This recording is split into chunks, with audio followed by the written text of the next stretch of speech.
Gas in some places in America is now $8 a gallon. Does anyone on Bring a Trailer care? The answer is... Bid Nerds is your YouTube car game show. Yeah, that's right, guys. Welcome to a new episode of Bid Nerds. You're going to have to watch the show to find out the answer to that question. Does anyone care about gas prices going up as much as they are on Bring a Trailer? My name is John Polnick. We are coming to you live from the Container Park in downtown Las Vegas. We thank you for joining us live right now, wherever you are. On the far side of the screen, way over there, see, I'm pointing over there to that side, is Michael Deeb, my partner. He's in San Francisco. Michael Deeb, how are you tonight? What's up, JP? Check it out. For the Nerd Herd, does anybody recognize who we have on the thing? I'll give you one hint. Old man spec. Yes, you guessed it. That is Kerry Swass from Gulfstream Motorcars in West Palm Beach, Florida, and another location in Orlando we just found out about. Kerry, thank you for staying up past your bedtime and braving the hurricanes. Is it hurricane season yet? What is going on, my friend? How are you? Thank you for joining the show. Appreciate you guys having me. All right, it's going to be a good one. Thank you, Kerry, for joining us. What's up, JP? We got a show to do. If you are new to the show, you're here because you heard Kerry's going to be here. You're like, all right, I'll go watch whatever Kerry's doing. I'll see what these other two yahoos are about. What this show is about is we analyze listings on Bring a Trailer, Cars and Bids, sometimes P-Car Market, and even other auction sites. Based on our expert analysis, we will make predictions. What will happen as the result of said analysis? We always start off every episode by going over our previous predictions. That's right. We hold ourselves accountable. Kerry, I know that sounds really weird on the internet, but accountability is our whole thing here. So we're going to start by going over the first car from the last episode. Michael Deeb, what was that? All right, JP. Our good friend and Doug DeMiro's best friend, Kenan Rolson, was selling a 2007 Mercedes-Benz SL65 AMG, running the car no reserve on Cars and Bids just the other day, out of San Diego, California, and sitting on a clean California title. Our car looked resplendent. I can't even say that word. Yeah, it looked really nice in alabaster white. Yeah, with red leather interior, showing a surprising 74,700 miles on the odometer. And I say surprisingly only because the car looks so damn clean. Somebody has taken really good care of it. And Kenan is not selling this car for somebody. This is Kenan's personal car. So we know he spent a boatload of money. And if you don't believe me, you can watch one of his dozen videos that he included in the listing, which I think is kind of funny and always fun to elbow our friends and colleagues in the business and tell them, if you just had one more video. Super nice car. These cars, JP, have historically been soft in the secondary market. I do believe we have stumbled across a little bit of a resurgence to these V12 AMG powered cars, the SLs and the S-classes and the CLs from this era. This motor, by the way, is basically the thing that comes in the back of your Pagani, in case somebody in the nerd world had one in the garage and didn't realize that the basic tenets of that engine are similar to what you see in this SL65.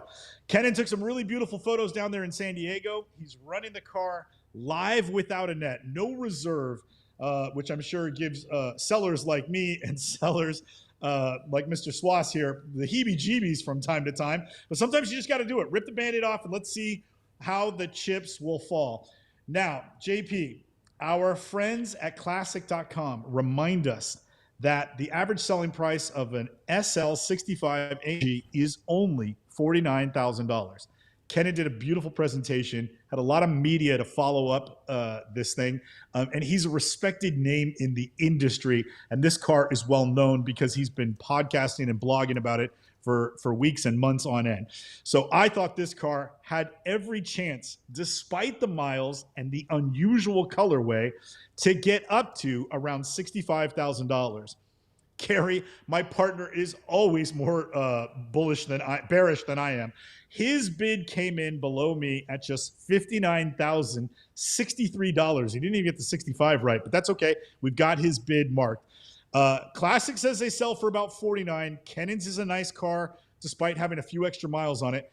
Kerry, what do you think of the SL65 AMG, and what would have been your bid on this car when it ran on Doug DeMiro's site, Cars and Bids, no reserve? I mean, this generation SL, the R230 SL, just the car itself, amongst one of my all-time favorites. No matter if it's a 55 or a 65, the 65s are super rare in this color combination especially, which is why I think it in part did the money. A $60,000 car all day long based on, the service, the color, the story that comes along with it. It's worth 60 grand all day long. I'm seeing any silver black one, is worth close to 50. And we've seen some, with lower mileage do some pretty goofy numbers. So, this one worth every dollar. Go find another white with red SL65 like this. I know the miles are a tad high for sure, especially for a 65. Look at that. Look at that, Yeah. JP. Kerry coming in hot with a 10 grand bump for color and a respected 100%. car. And Kerry walks right 100%. Kerry walks right through the door and takes a Yahtzee on the table. Our car actually hammering for Kerry's number at $60,000 even, where it sold on 39 bids. So the question then becomes, since Kerry, you nailed this one right on the head, do you think there's any quantifiable difference between running this car on Cars and Bids and taking these quality assets and taking the car to a bigger audience and going to bring a trailer with it right in Doug DeMiro's face? Talk about dunking on Doug. But do you think any money was left on the table had he gone to BAT? In other words, if it's 60 on Cars and Bids, would this colorway and these assets have brought $1 more on BAT? We're going to put you right in the fire, Kerry. What's your opinion on that take before we go to JP? I'm going to say no. I think they got the money, the following that they have on their site, Doug's following, they have their own podcast. I've seen a bunch of their podcasts as well. I think that was the right format for it. I'll counter it with this. If it had half the miles or a super low mileage example, then 100% it would be better served on Bring a Trailer. But with the miles and the following that they had, I think they got the money. I don't think it was going to do any more money on Bring a Trailer. If anything, maybe a little bit less. That's a great. Yeah, if this Great car take. wasn't, JP, if this car wasn't Kennen's car, if it were just a regular Joe's car, even with these great assets, BAT definitely would have been the place for this car. But because this car is Kennen's and because Doug has been seen in videos about this car, that's really where this listing had all the extra exposure, and that's why it brought the extra money. Boy, our opening premise, do buyers on BAT or Cars and Bids or any of the auctions care about gas prices? I mean, this is a 12-cylinder car. This thing does not get good gas mileage. It probably gets like 10 miles a gallon, especially if your foot's in it. Do you think, what do you think, Kerry? Do you think buyers are going to start caring about gas mileage on some of these cars? No, especially on the 12-cylinder cars. Buyers, the guy that buys this, he bought this when he wants to drive it. The guys that are buying the really low mileage one, the single-digit mile, if you can find one, 10,000, 20,000 miles, those are keepers. I sold a 6,000 mile SL65 maybe about 5 or 6 months ago, and that went right into a collection. These 12-cylinder AMGs, scoop them up while you can, while they're still somewhat palatable, because it's just going to continue to go up, regardless, I think, of what happens to gas prices. Deeb, how about that? We talk about low tech a lot of times. We talk about like these older kind of mid-aughts cars. They have really poor, like the sat nav and all that kind of stuff isn't as good. They don't really integrate with phones and stuff like that. The thing I think is hilarious, and sorry guys, my mouse just failed here. I was going to show you the fact that this one, oh, here it is. My mouse came back. This one has a spot for coins. Does anybody use coins anymore? What the hell is it like? Who has a dime or a penny to put in one, or a nickel to put in one of these little slots? That's just hilarious. All right, guys, what do you think of the result of that SL55? Let us know in the comments. And Deeb, what's the next car on the list? Yeah, JP, that's like when they banned smoking in restaurants in California in like 1992. And in 1998, you're flying, to LA in an airplane that still has ashtrays. And you're like, how old is this school bus? Like, get me off of this thing, man. You know what I mean? Like, oh, Jesus. All right, JP, the next car on the list is a 2026 Chevrolet Corvette ZR1X Coupe that is essentially, Kerry, still in the wrapper. Listed on BAT out of Northridge, California. Our car has 6 miles on the odometer, full stop. And in the wrapper, ZR1X coming to BAT. The reason why. Oh, we lost Michael Deeb. All right. He was about to say the reason why something, and then he just left us, right? Kerry. That officially makes me the co-host. You are now the co-host. Look at this C8. What do you think of a 6-mile C8 listed on Bring a Trailer? This has got to be one of the first ones to the secondary market. What's your opinion of this car? And actually, Michael Deeb's back, so I'm going to let him tell us. Actually, you know what? Tell us what your opinion of this car, and then we'll come back to you for a price. What's your opinion of the C8 ZR1? I mean, this is the ultimate Corvette. I mean, it's just the baddest Corvette that's ever been made by a long shot, in terms of power, performance. I mean, it's, if Zora could see it, now, what the Corvette has become, and it's just unbelievable. So that being said, this is just, there's not enough words for it. It's just the ultimate Corvette. You can give it any adjective that you want to draw up, and then this car is that in spades. So, pretty awesome car. Very, very limited quality. So, Deeb, what did we bid on this thing? And let's give Kerry a chance to bid on it. Yeah, so JP, I had run into somebody that had it on good authority that Chevrolet was going to build as many of these cars as the market desired. And while dealerships would be getting extraordinary markups this second and perhaps third quarter of this year, that by the end of the year, supply and demand will catch up with each other. And these cars, you should be able to walk into the dealership and get one at sticker price. So with that in mind, JP is the first one that I remember noticing come to market with a sticker price of $249,000. And it literally still being in the wrapper. In the photos, you can see, Kerry, that the seats are still covered in plastic. That we wondered aloud how much over stickers somebody would be willing to pay to have the first one publicly, publicly traded and heralded on BAT.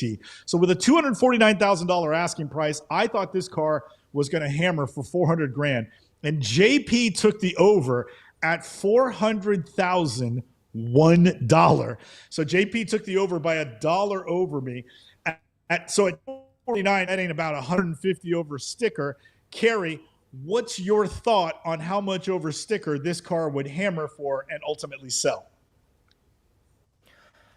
I mean, right off the bat, it's $100,000 over. It's $100,000 over MSRP, easy. So that being kind of the least that it would do, I'll probably say, 355. It's just an easy 355, $100,000 over MSRP. Yeah, I go 355. So JP, let's talk to Lucas tomorrow and have him not book so many professionals. They're making us look bad. Our car hammered for $365,000. Kerry missed his second Yahtzee by just $10,000. JP, we're not keeping score, but it's 2-0, and the one guy is beating up on the team. Kerry, again, you're right on the money with this one. Why so tempered? Was 100 kind of your thought process? I really thought somebody was going to go to 4 to get the first one, especially since this one was black on black. But you were right on the money at 355. Why were you so restrained in your bid? I really thought this car would bring 150 over. Where are you at on your thought process with your bid on the Vet? It's just these limited production, the ZR1s, and now it's ZR1X. They continue to come out with the limited productions. It's just, for a car like this that just entered the market, there's really no sales data. Based on my experience, a car like this, it's $100,000 over MSRP based on it being a 240, 250 MSRP car. So, it could easily have gone that. I could have easily seen if, a couple of people really started bidding against it, that it would do $400,000. Just right now, I don't think the market, there's enough of them haven't been on the market for it to really be set. And I think this one here being kind of the market setter, the most recent public transaction. We'll see where the prices go. I mean, this is the only public transaction, really. I mean, this has Yeah. got to be the Yeah. first one in the second market. Yeah. And we saw when the Cybertruck came out, that was supposed to be like a $70,000 stock truck. That was the MSRP on those darn things. And the first one to hit the secondary market, I think that sold for like 2.5, and everyone was freaking out. And now, of course, Yeah. you can get them all day long for 60 or 70 grand. But there's something to be said for being the first person on the street in the car of the moment, and this is definitely the car of the moment. But what do you guys think of the result of that ZR1X? Should this have gone for even more money? Could this guy flip it and make some more money? Or are we going to see just like every one of these hit BAT next week? I still think that's why the pictures suck on this particular listing, is because they got it and got this thing to market as quickly as possible. I think we're going to see a whole bunch of people trying to cash in. Let us know what you guys think. Let's move on to the next car. But before we do, I want to say thanks to all of you guys hanging out in the live chat right now. I don't have a can of Hippie Sips. I wish I had like Gary drank all the Hippie Sips in the studio. He drank all of it. Like he came in here and every Hippie Sips in the studio, Gary drank. Okay, there was only one can in the studio at the time, but he liked it so much he went and got a whole case of it. Just to let you guys know, the super chats are working. So if you have a special question for Kerry, hit us up with a super chat, or if you just want to support the show, you can do that too. All right, Deeb, what's the next car on the list? All right, JP, one of the poster children of the young timer movement. Let's circle back to our 1994 Toyota Supra Turbo with a 6-speed manual. Our car is still with its original owner and showing just 41,000 miles on the odometer from new. Listed here in Renaissance red paint with ivory leather interior, 17-inch 5-spoke wheels. This one does have the removable roof panel, making it effectively a Targa top. And then JP, of course, this car made incredibly famous by the whole Fast and the Furious thing. But these cars, when they're stock and when they're fair mileage, this is one of the first Japanese sort of 80s, 90s car to break 6 figures. We have seen lower mile examples of this car sell for over $200,000. But this one seemed pretty special. I don't remember a red one in quite some time. It seems like they've all been black or white lately. And then this one being original owner, I really think that would resonate with somebody who might speculate on the future value of this car and might care to put it away or just take it to shows from time to time. This one looked particularly nice. JP, our friends at Classic.com remind us that the average selling price of a Supra Turbo from this generation is only $98,000, but that doesn't differentiate between the automatics and the manuals. We know that the manuals with low miles really ring the bell. I thought our car had a chance to hammer close to $180,000. JP, you took the over, surprisingly, at $185,209. Kerry, any love for the old Supra Turbo with a manual under 50,000 miles and still with its original owner? What do you think of the Supra? Do you like the car? And what do you think this car would have hammered with these beautiful studio images and listed on Bring a Trailer? So to answer your first question, I was never the biggest Supra guy. I was back then, those type of 90s cars, I would rather have a 3000 GT VR4 or a twin turbo 300ZX, the similar cars of that generation. I just preferred the way they looked. But this car is iconic. Getting to this particular example, this one's worth all the money. So whatever all the money is, this one's worth it. Go find one of these from the original owner that hasn't been modified. I mean, I think you're right on it at 180. I would maybe go maybe a touch lower than that, maybe 175. 175. There you go. Yeah, I would say 175. But go find this one from the original owner. They're all 5, 6, 7 owner cars. Original owner car and completely stock. It's worth all the money. Yeah. We're learning a lot, Kerry. I think, JP, we should call Lucas and see if we can get new guest at the break because this isn't even fun anymore. Kerry won another one. Go figure. Our car hammered for $144,000 where it sold on 22 bids, meaning Kerry taking the under, cut off the bid nerds once again, and beat us by, well, he was off by 30 grand, but he beat us by 40. So, JP, 144 seems like a low bid to me. I really thought that this car would be 165, 180, and felt like a couple of years ago this might have been a 200,000 mile car. Is 44,000 miles too many miles? Is red too common a color? Do people pay all the money for the fixed roof and not the removable roof? What do you make of that result? Even Kerry, who knows these pretty well, was well over the actual hammer price. This one I feel like was well bought at $144,000. What do you make of that result, JP? What's your first blush to that number, considering we were way above it? You know what I mean? Well, we're Gen Xers, and most of the folks who watch us are boomers. We tend to think of this, the term that you used and has been coined is that this is a young timer car. And I gotta look, if you guys are all sitting down, if you're standing, get your walker ready. Fast and the Furious came out 25 years ago, people. That was a long time ago. So it's not young people that find these nostalgic. It's guys that are like, they're old too. So I don't know if the popularity of these is waning because 25 years ago is a long time ago. But honestly, you know what I really think the problem with this particular listing and this particular car is, and I'm really kind of curious of both of your guys' opinion on this, is I think that this ad is too antiseptic.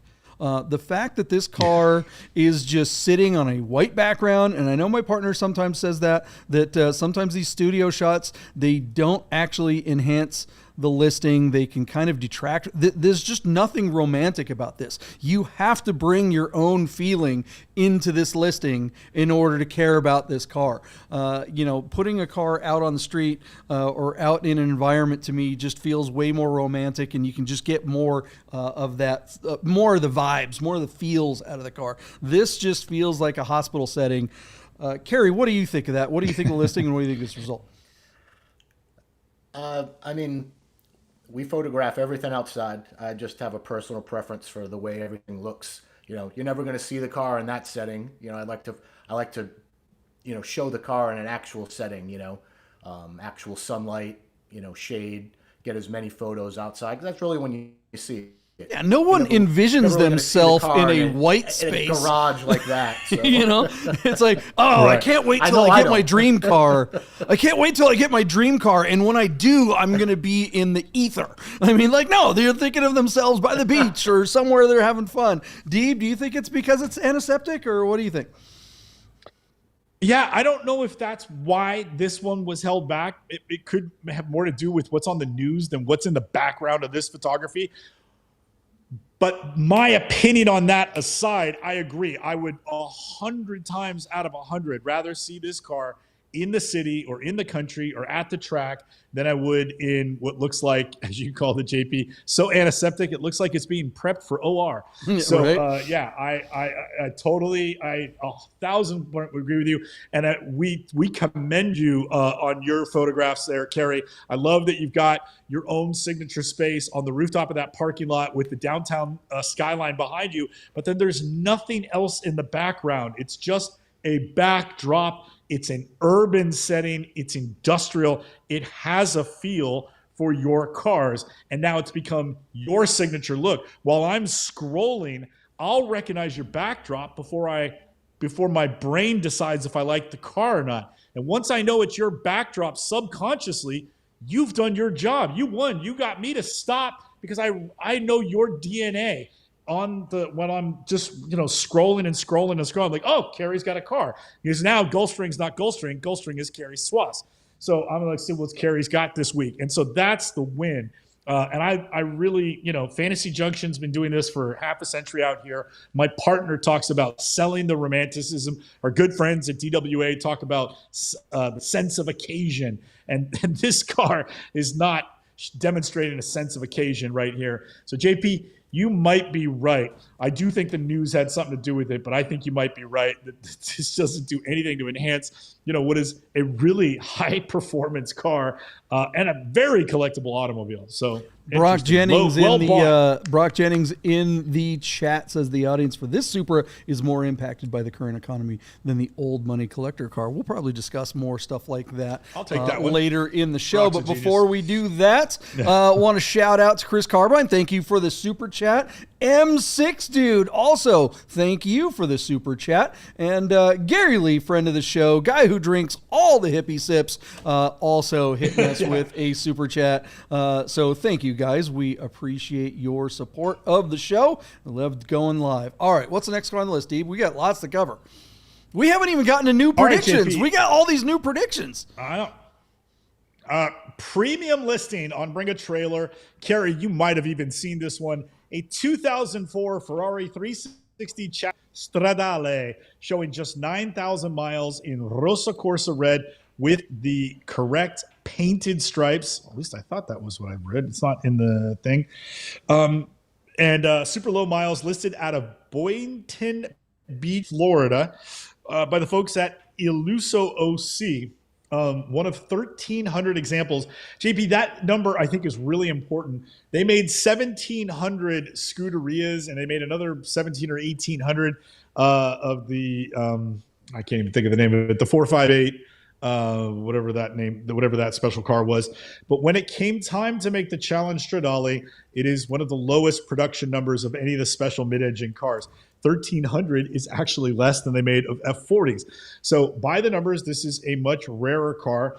And recently, I can't remember, JP, if it was in Barrett-Jackson or if it was at Amelia Island, but a Challenge Stradale without painted stripes and a few less miles brought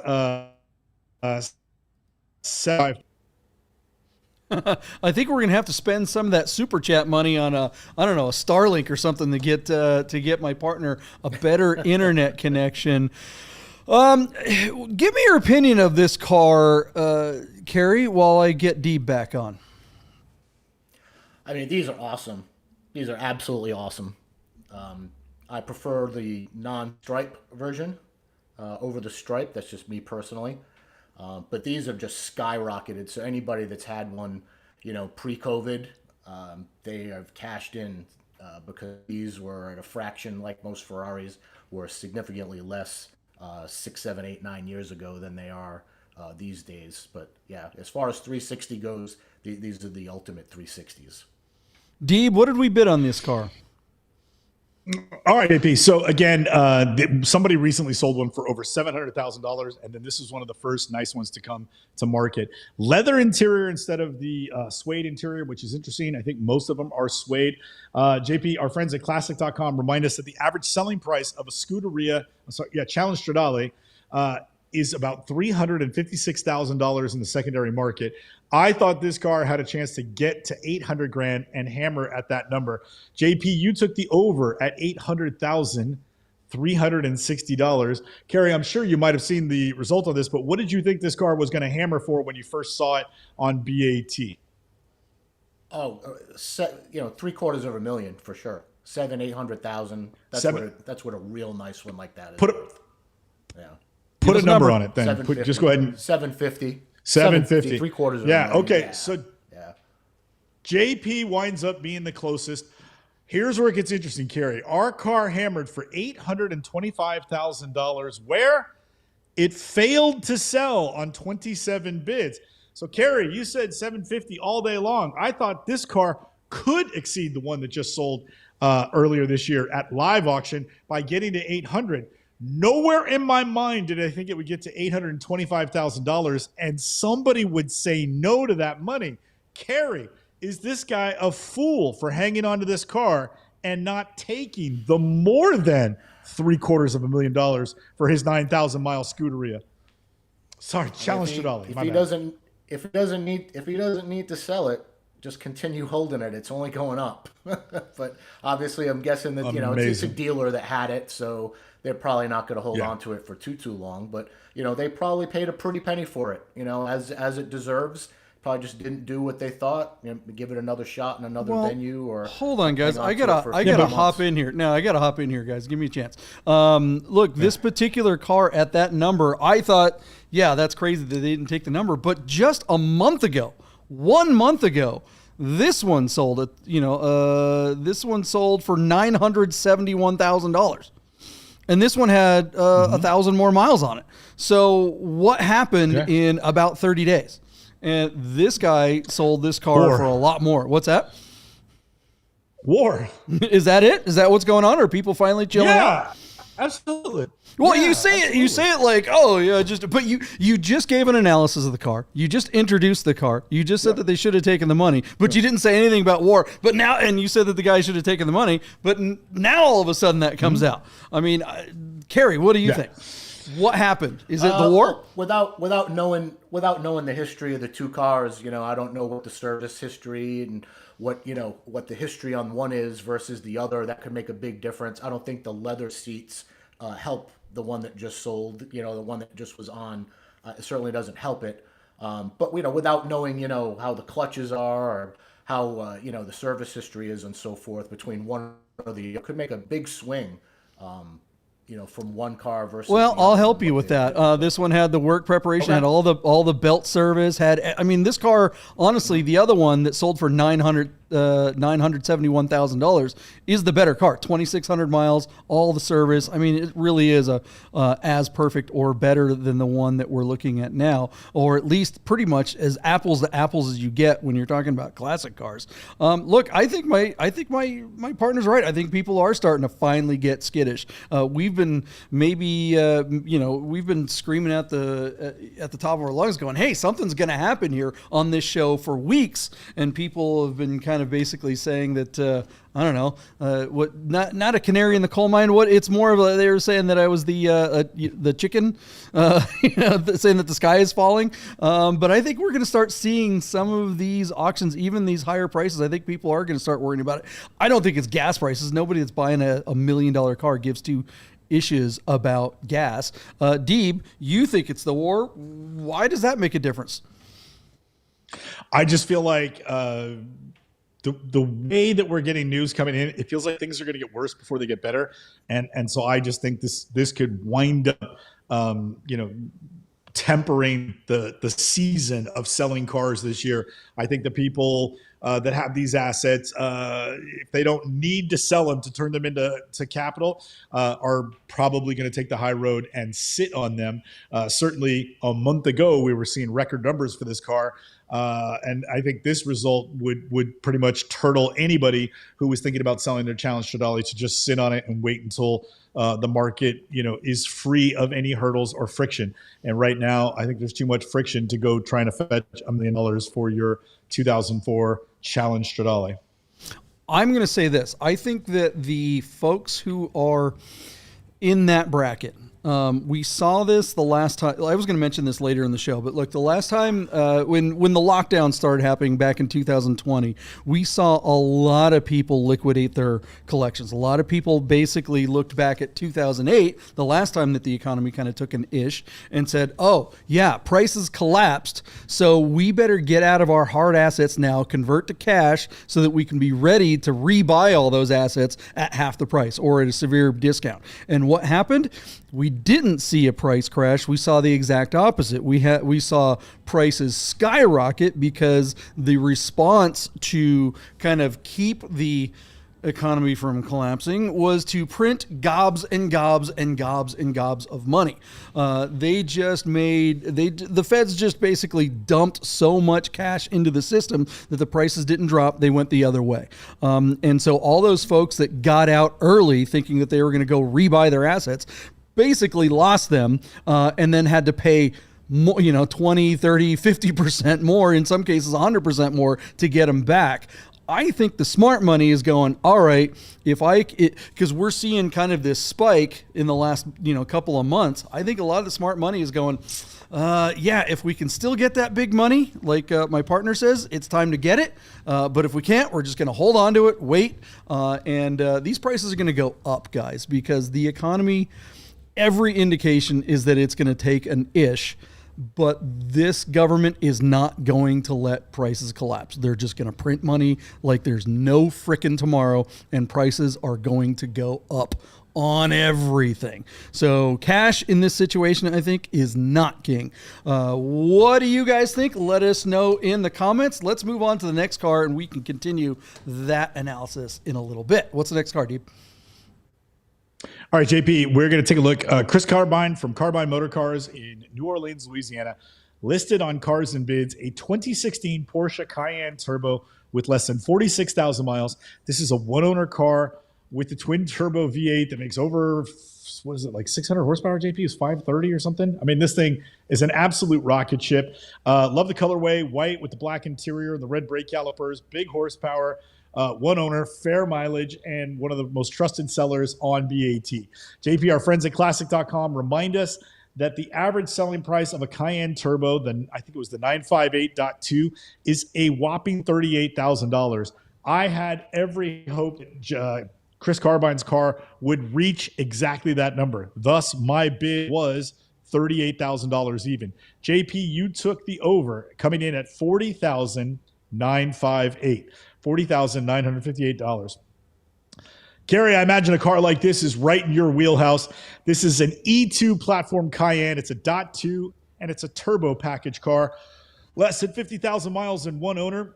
What do you think? What do you think this car would have hammered for on Cars and Bids? It's a low 30s car. Just off the top of my head, without knowing, is the Carfax good or any of the service history. All that matters hugely, especially in these.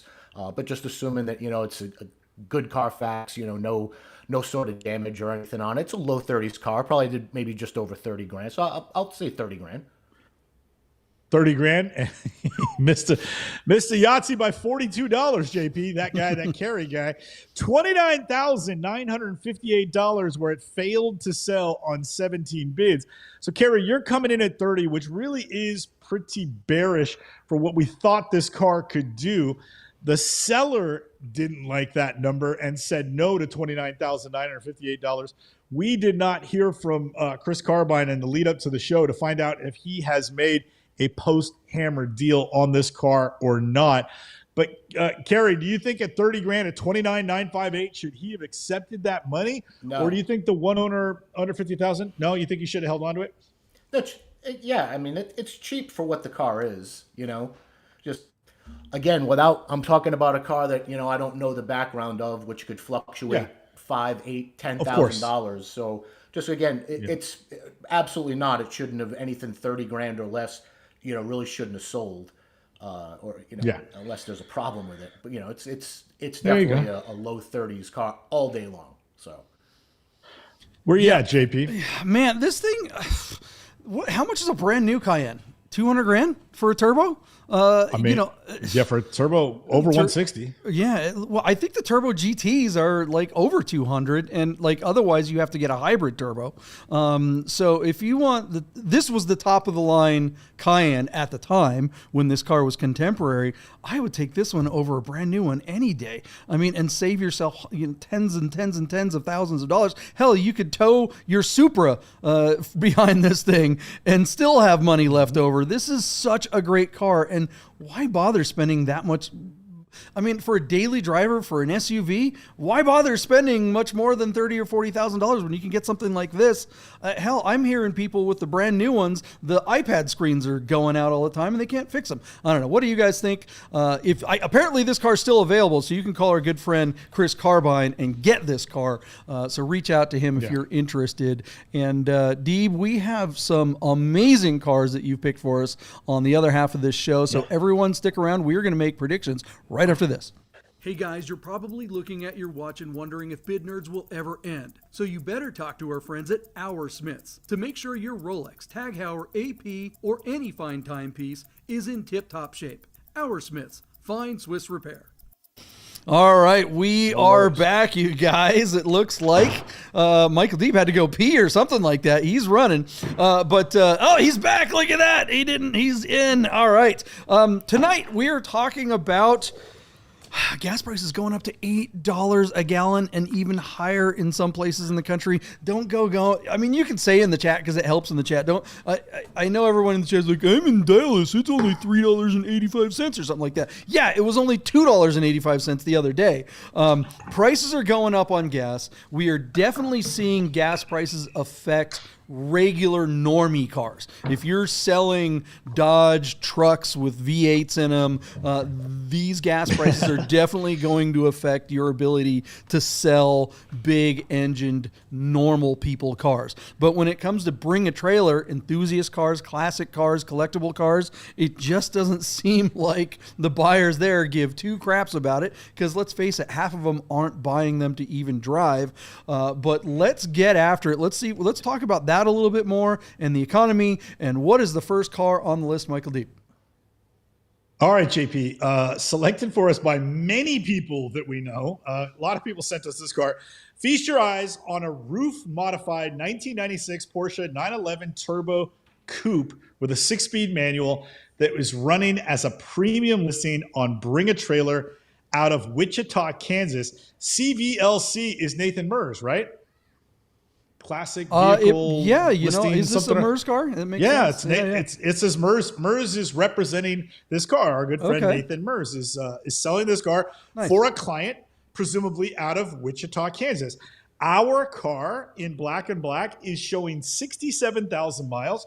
JP, after being purchased new in Germany, it was later delivered to Roof Automobile GmbH for the installation of the Turbo R engine package, and of course then it got the matching bodywork, the front valance, the wheels, and the rear skirts. By all accounts, JP, it looks like it's got ceramic brakes, which is pretty cool. It's got the roof wheels, the roof bumpers, the roof suspension and brakes, and then it came from the factory with the hardback sport seats. There is roof documentation, but of course, JP, because this car was delivered new as a 911 Turbo, this is not a roof VIN car, which would make a big difference in today's value. So showing some miles, but in beautiful condition and a very special car. JP, I just looked it up really quick. When you take a 993 Turbo and give it the Roof Turbo R treatment to the motor, you go 550 horsepower and 480 pound-foot of torque. That is a car that is capable of going from 0 to 60 in under 4 seconds. That's like 3.6 seconds to 60 with a manual transmission. This thing is an absolute rocket ship. Listen, JP, over the last 10 years, roof cars have become very, very collectible. 993 Turbos are already very, very collectible. So now you're taking an already very, very collectible car and making it very, very, very more collectible, which I think is really cool. Nathan Mers is a really good friend of JP and a great friend of the show. We all love him. I think anybody that's going to Idaho Air at the beginning of May has a really good chance of bumping into Nathan Mers out there in Boise, Idaho. I am sad that I will miss that, but I think it's really cool that he is selling this car, and we wish him all the best with the listing. So JP, what do you think, man? Like, let's get Kerry's opinion on this. I'm having some technical problems. Okay, sure. I mean, 993 Turbo with all the roof stuff. I mean, it just doesn't get more awesome than that. I mean, I love the car, even if it didn't have all the roof stuff.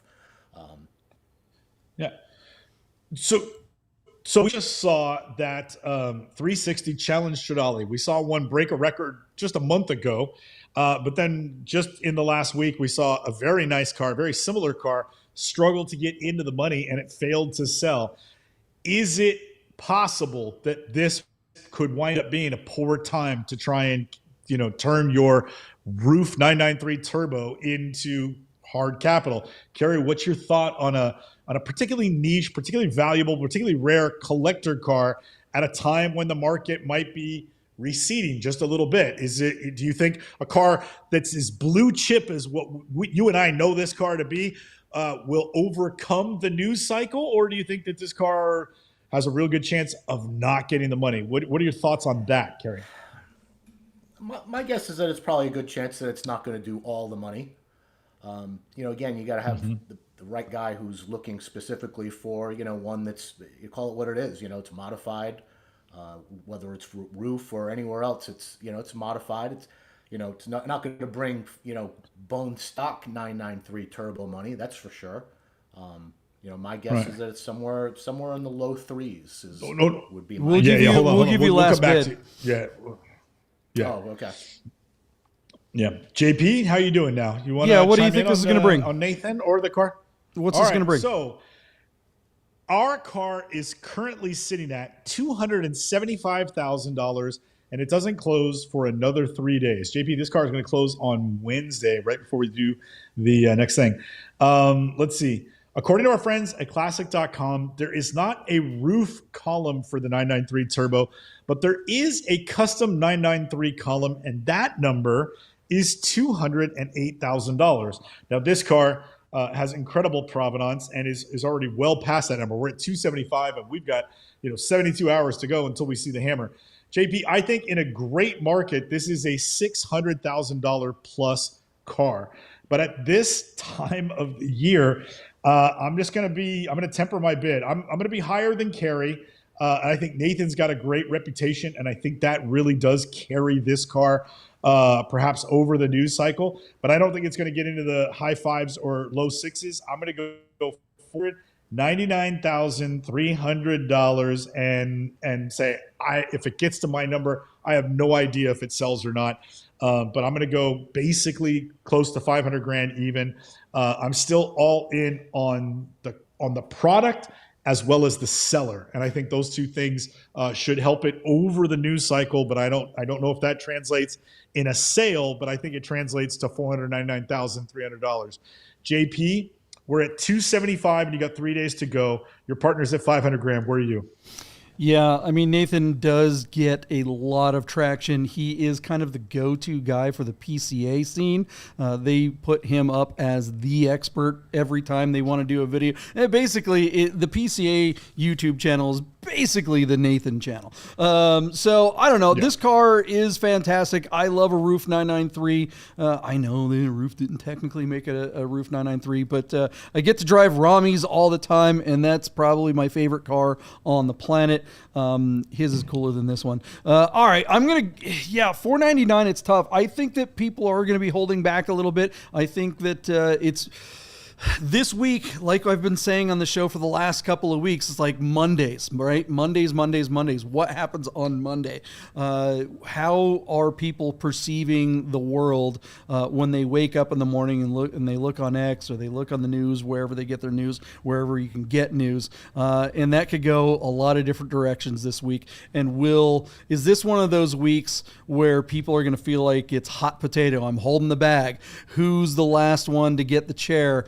Do you want to be stuck with a car when an auction is ending on a bad news cycle? I'm going under. I'm going to go 450, 993, and hand it off to Kerry. What do you think?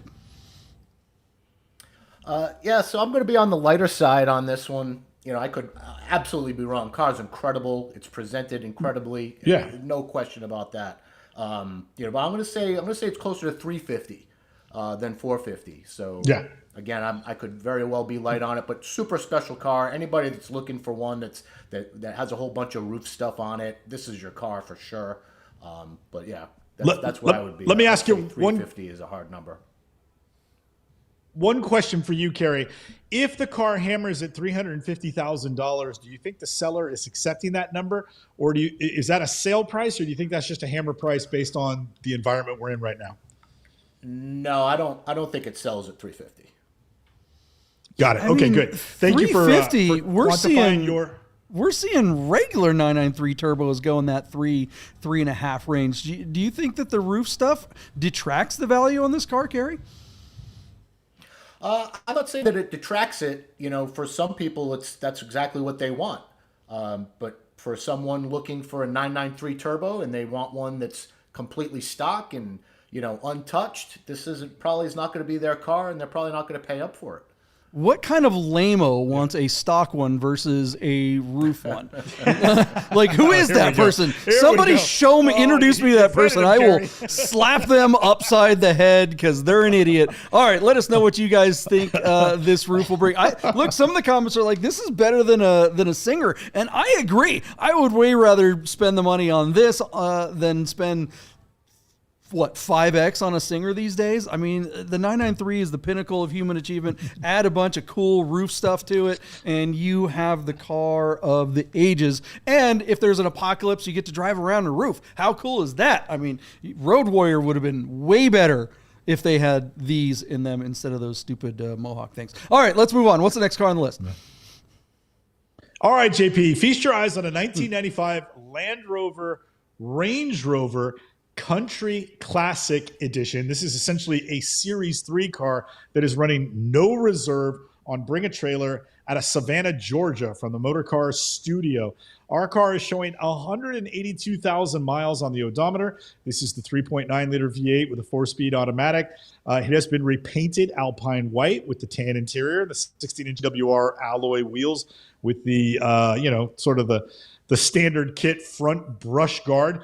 JP, a good friend of mine has a couple of these Land Rovers, and I've always loved these cars, but have been terrified of making the purchase because I know that more often than not, something from this country in this era is a money pit rather than a trusted classic car. But he said that the Series 3s, particularly the 94 and especially the 95, were really the best of the breed. And in 96, which is the last year of the Series 3, brought a whole new slew of computers and a whole new problematic thing. But a 95 was a good one. So in the back of my mind, I think I'm always looking for missile lock. If I see an old classic that happens to be a 95, I'm like, ooh, I'm allowed to buy that one because somebody who knows better than I do said they weren't that bad. So part of me wants this. The rest of my body's going, run, Deeb, run. JP, tell your partner why he'd be an idiot for buying this car. Or would you be like, hey, for $11,000, who gives a shit? The car's running no reserve. It's only at $11,000. It closes tomorrow.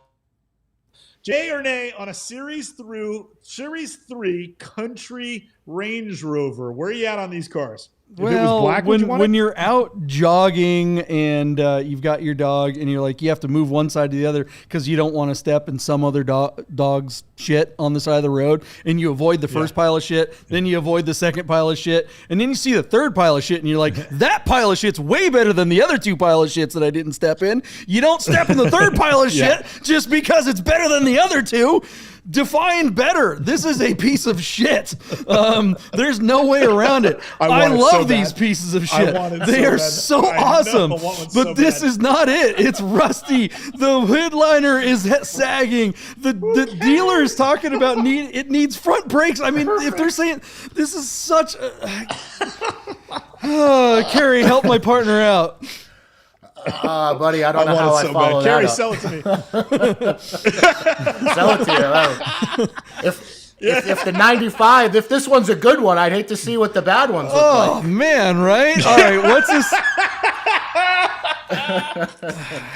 What is this one going to bring when you've got $8 a gallon gas? This gets like eight miles to the gallon. This is like, and it's a pile of crap, and you're going to be fixing it all the time. What is some moron going to pay for this POS, Michael Deeb? All right, JP, the Series 3 countries are bringing $25,000 in the secondary market. Most have 100,000 miles, but this one's close to 200,000 miles and needs work.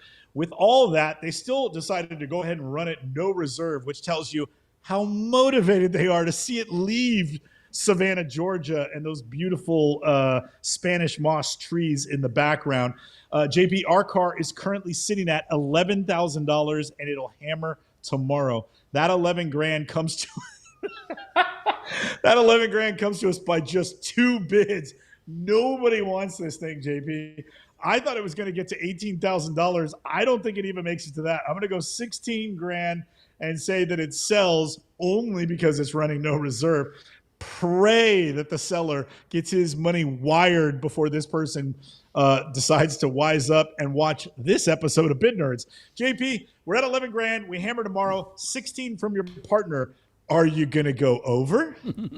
Look, shout out again to the Nerd Herd. Thank you guys for the super chats that we've gotten tonight. I'll ask for super chats again because why not? I am going to ask you guys another favor. Please go to this listing and let them know that we covered this car on BAT and on the Bid Nerds. We need anyone thinking of bidding on this needs to watch our show. We need to keep them from bidding on this. I don't think it gets another bid. I think the guy who bid at 11 grand was like, you think it's done? I'm going to be stuck with this.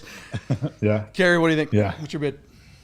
Yeah, you stole my line. I was going to say, I don't think it gets another bid. You look, Deeb, I'm going to allow it. I'm going to say that he's allowed to have fine, because in the city, where can he go? He can't bid under, right? Because that's not allowed on the show, and he doesn't think it's going to get another bid. So I'll allow it. We can get a tie on this one. We'll both get dual Yahtzees. All right, guys, what do you think of the Land Rover POS? Let us know in the comments, and let's move on. What's next? All right, JP, someplace called Gulfstream Motorcars, which have some really nice cars from time to time. Down there in West Palm Beach, Florida, they have festooned, check this out. It is a 2016 Aston Martin V8 Vantage GTS Roadster with a 6-speed manual transmission showing just 7,000 miles on the odometer from new. And this is not even old man spec like every other car out of West Palm Beach, Florida. This car has the Polnick package. It's black on black on black on black. Black top, black leather, black carpets, black paint. This even has black wheels.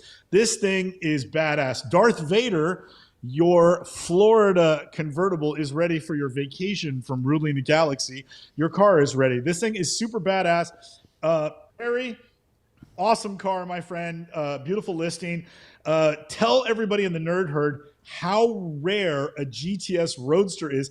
I could not find a sale of one. I could only find a handful. I mean, like 4 GTS Coupe results. How rare. 1 of 100 produced exclusively for the U.S. market, but I've never seen one sell before. How rare is the GTS Roadster, and how nice is this car in person?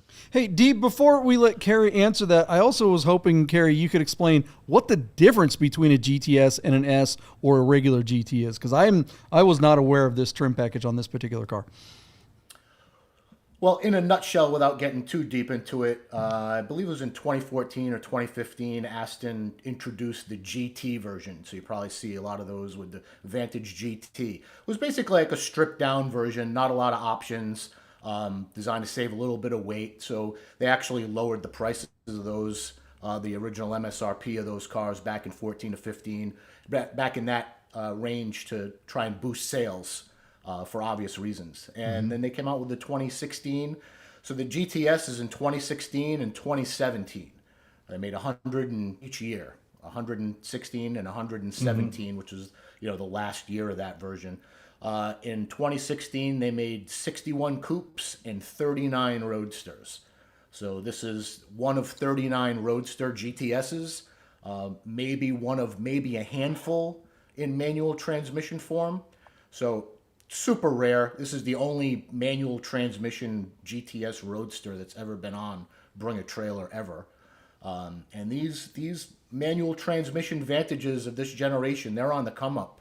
Go find one with these miles in this condition. To answer your question about the condition, I mean it's a collector piece. Car's been garaged since day one owner, perfect service history. Everything about the car checks out.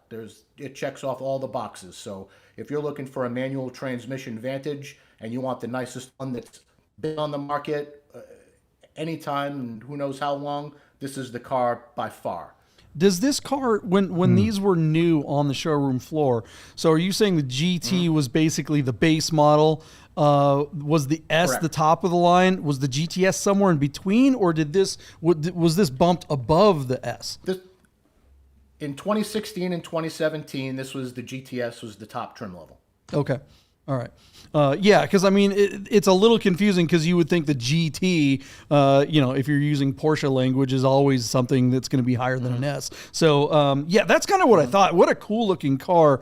Man, when these came out, we all saw them in James Bond. The Vantage is one of those cars that's, once they kind of depreciated and you started to see them in the 30s and 40s, it's one of those cars that's like, holy cow, that's a lot of car for not a lot of money.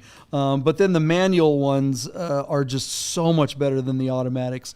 And I'd love to get behind the wheel and try to and just see what this particular car is like. I've only driven manual.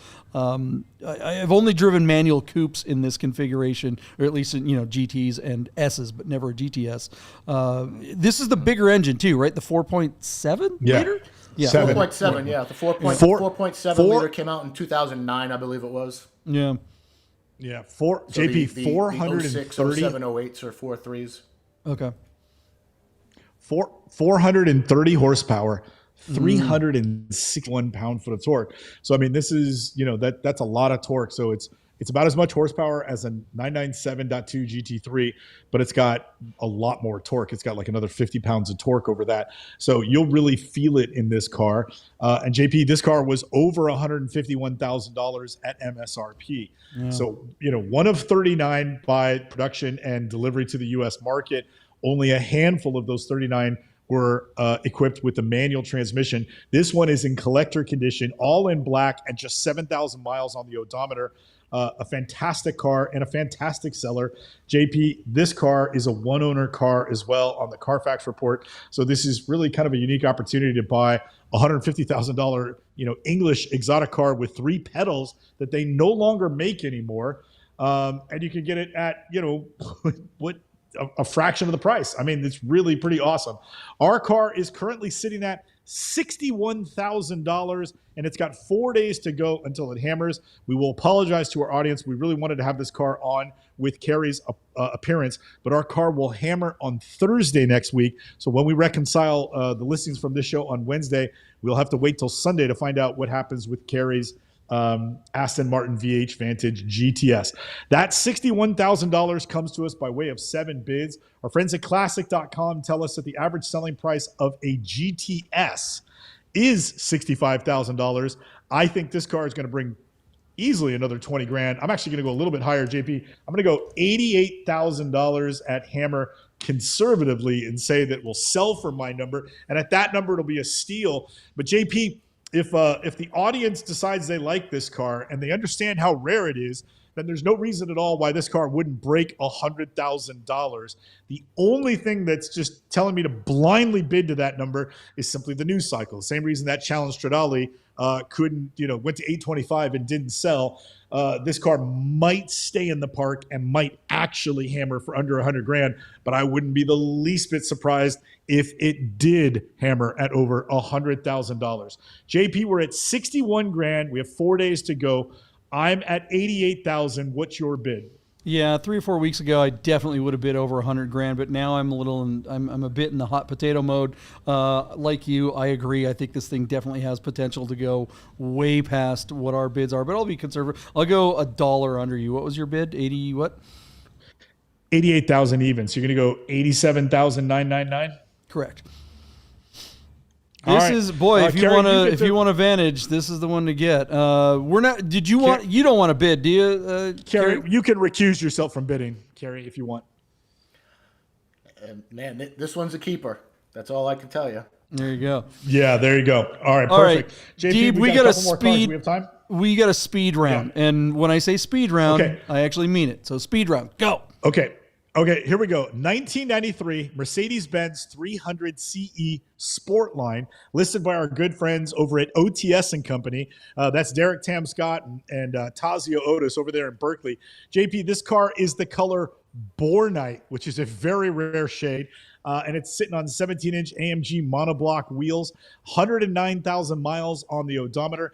93 is the last year of the CE, and 300 is deceiving because this car actually is the first one equipped with the 3.2-liter motor, so 220 horsepower. JP, our car closes tomorrow. It's currently sitting at $16,750.